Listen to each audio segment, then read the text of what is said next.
नमस्कार, सी न्यूज़ भारत पर एक बार फिर से वक्त हो चुका है न्यूज़ बुलेटिन का। मैं हूं अखिलेश पांडे।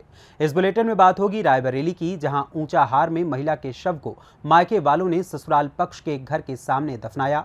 आगे बात होगी रायबरेली के महाराजगंज की, जहां मेडिकल स्टोर संचालक की लापरवाही ने ले ली मासूम बच्चे की जान। साथ ही जिक्र करेंगे रतलाम का, जहाँ महंगाई की मार झेल रहे मूर्तिकार व व्यापारी। और भी तमाम खबरों पर आइए विस्तार से करते हैं चर्चा। खबर रायबरेली से है, जहां ऊंचाहार में संदिग्ध अवस्था में मृत महिला के शव को मायके पक्ष से आई भीड़ ने ससुराल के घर के सामने दरवाजे पर जबरन दफन करा दिया। इस दौरान मायके पक्ष की भीड़ ने पूरे गांव में जमकर तांडव किया है।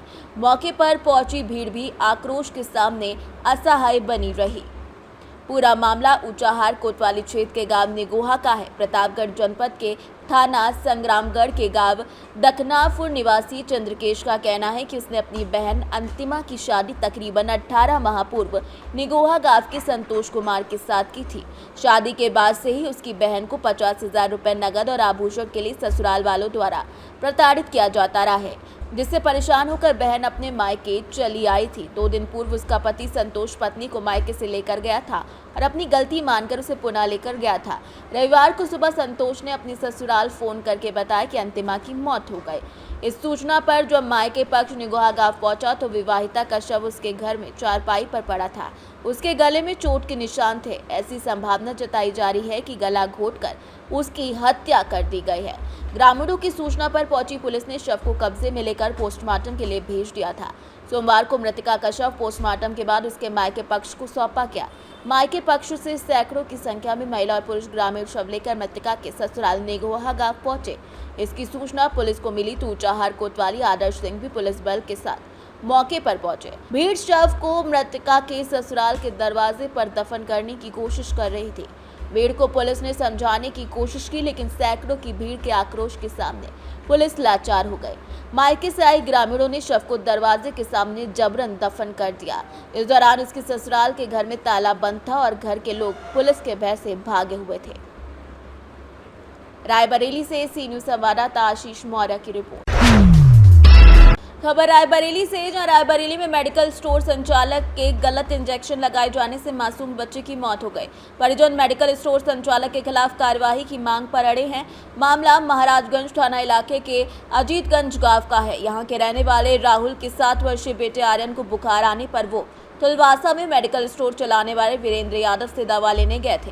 इस दौरान वीरेंद्र यादव ने जल्दी बुखार उतारने के लिए इंजेक्शन लगाने का मशवरा दिया और परिजन तैयार हो गए। इंजेक्शन लगते ही आर्यन की हालत और बिगड़ने लगी। आर्यन की हालत बिगड़ती देख परिजन जिला अस्पताल पहुंचे, जहां डॉक्टरों ने उसे मृत घोषित कर दिया। परिजन मेडिकल स्टोर संचालक पर गलत इलाज करवाने का आरोप कर रही है और उसकी गिरफ्तारी की मांग कर रहे हैं।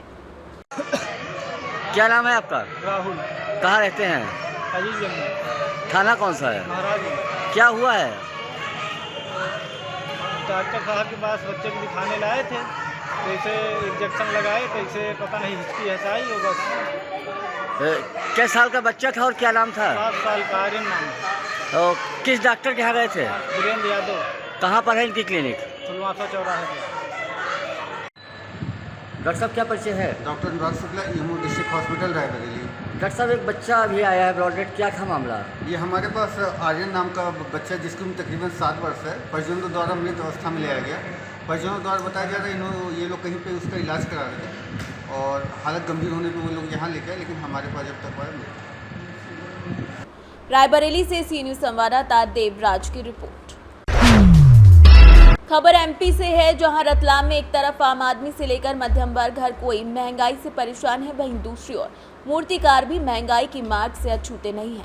मंगलवार से विघ्नहर्ता गणेश की भक्ति और उल्लास का 10 दिवसीय उत्सव शुरू हो गया है, तो घर घर और पंडालों में स्थापित होने वाली प्रतिमाएं देखने में कितनी भव्य और शालीन लगती हैं, लेकिन वहीं दूसरी ओर गणेश प्रतिमाओं को बनाने वाले परिवार इस बार परेशान दिख रहे हैं। मूर्ति बनाने में इस्तेमाल होने वाली सामग्री के दाम भी लगभग 20% बढ़ गए हैं। इसी कड़ी में लागत बढ़ाने से मूर्तियों के पूरे दाम नहीं मिल पा रहे हैं। ग्राहक बड़ी मूर्तियों को छोड़कर छोटी मूर्तियों का रुख कर रहे हैं। कब से काम कर रहे हो मूर्तियों का? 20 साल हो गए। 20 साल हो गए। अच्छा, कितनी मूर्तियाँ बना लेते हो और अब कितना फ़र्क पड़ा है अभी? काफ़ी वो मूर्तियाँ बिकने में नहीं आई। क्यों, क्या कारण है? पानी का कारण है। हाँ, पानी की वजह से बिक नहीं पाई हमारी मूर्तियाँ। अभी काफ़ी नुकसान हो गया हमारा इस चक्कर में, पानी की वजह से। क्योंकि 2 दिन से लाइट वाइट कुछ भी नहीं थी हमारे यहाँ, तो मशीन के कारण भी लोड आ गया हमारे पे। अच्छा, एक मूर्ति तैयार करते हो कितना? अभी जो आप ये तैयार कर रहे हो ये कितने की पड़ती है आपको?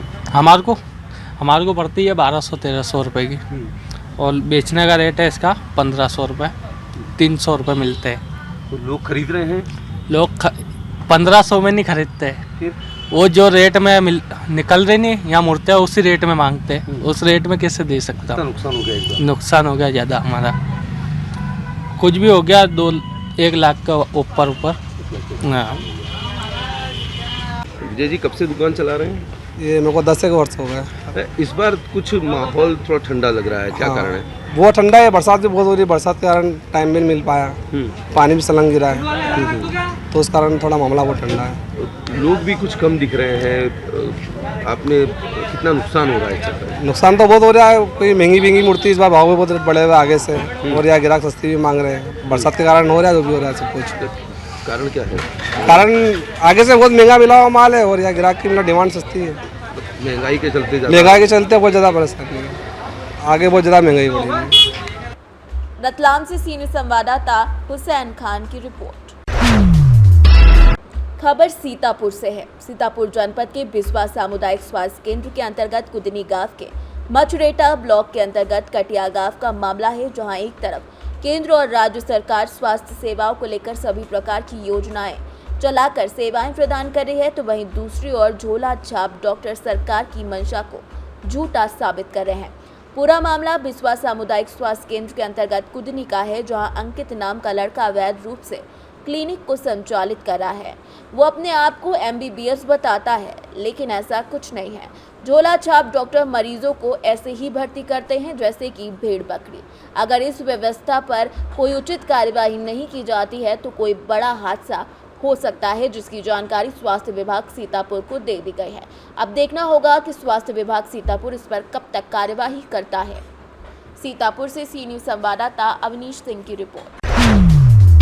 खबर विदिशा से है, जहां विदिशा के एक प्रतिष्ठित शिक्षण संस्थान वात्सल्य सीनियर सेकेंडरी स्कूल में भगवान गणेश विघ्नहर्ता की प्रतिमा की स्थापना की गई। स्थापना के पूर्व तमाम विद्यार्थी आकर्षक और परंपरागत वेशभूषा में भगवान गणेश को स्कूल तक लेकर ढोल नगाड़ों की आवाज के बीच भगवान गणेश को स्कूल में प्रवेश कराया गया, जिसके बाद भगवान को स्थापित कर उनकी पूजा अर्चना की गई। इसमें सभी विद्यार्थी और शिक्षक शिक्षिकाएं शामिल रहीं। स्कूल के प्राचार्य देवना अरोड़ा ने बताया कि स्कूल में विद्यार्थियों के लिए शिक्षा अध्ययन करने के लिए भगवान गणेश की आराधना जरूरी है।